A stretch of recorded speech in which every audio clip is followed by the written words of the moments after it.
Il y a 2 ans, j'ai fui tout ce que je connaissais. Ma famille, mes amis, ma ville. Je suis partie sans me retourner, avec une douleur brûlante dans la poitrine et une vérité que je n'arrivais pas à digérer. Aujourd'hui, je vais tout vous raconter. Pas pour me venger, mais pour me libérer, et peut-être sauver quelqu'un d'autre. Je m'appelle Camille, j'ai 27 ans. Et tout a commencé avec une femme que j'aimais plus que tout au monde, ma sœur, Élodie. Elle était l'incarnation de la douceur et de la force. Depuis que notre mère est morte, elle a tout sacrifié pour moi.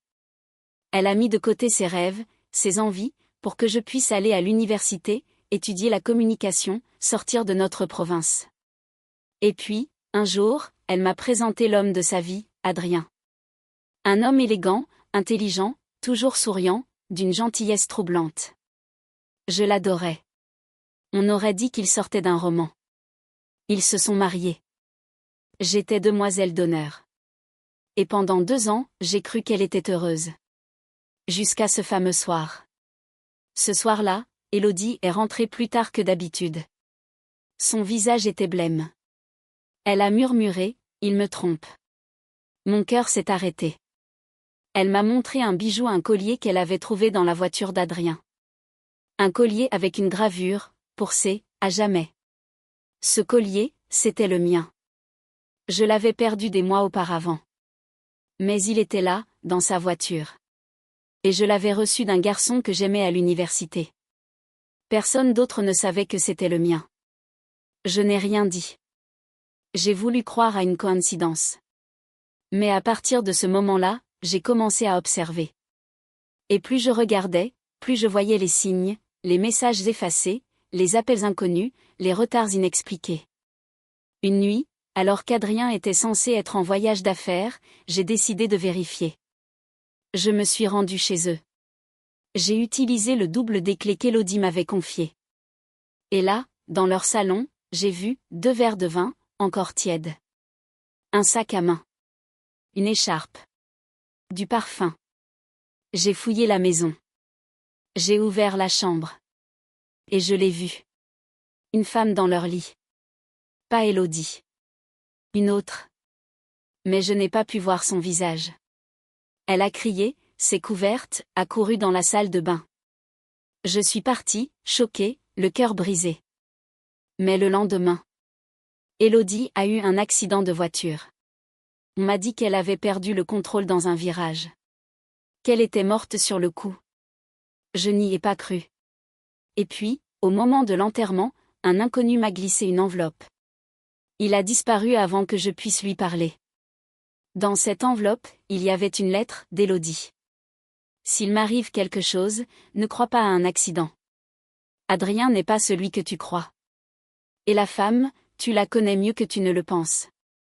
J'ai commencé à sombrer. À douter de tout. J'ai confronté Adrien, mais il s'est mis en colère, m'a accusé de folie.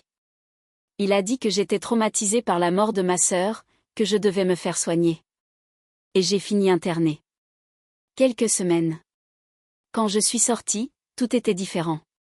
Adrien avait vendu leur maison. Il avait quitté la ville. Et moi, je n'avais plus rien. Alors je suis partie. J'ai changé de nom. De vie. Mais je n'ai jamais oublié. 2 ans plus tard, un email. Pas de nom, pas de signature. Juste, si tu veux connaître la vérité sur ta sœur, chambre 306, hôtel L.A, ce soir à 22h. J'y suis allée. La porte était entr'ouverte. Une lumière tamisée. Une silhouette, dos tourné. Et puis, elle s'est retournée. C'était Élodie. Vivante. On a pleuré. Longtemps. Et elle m'a tout expliqué. Elle avait découvert une vidéo dans l'ordinateur d'Adrien. Une vidéo compromettante, il avait tué un associé. Frappé jusqu'à la mort, dans un parking. Elle a compris qu'elle était en danger. Alors elle a mis en scène sa mort.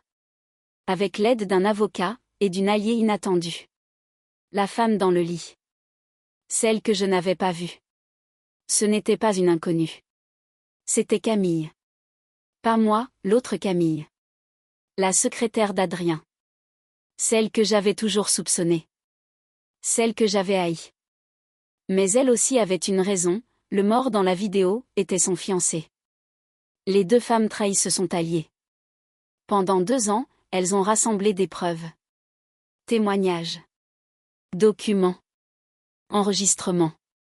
Et un matin, tout a explosé. Le scandale a éclaté. La vidéo a été publiée. Les preuves sont tombées comme une pluie acide. Adrien a été arrêté. Jugé.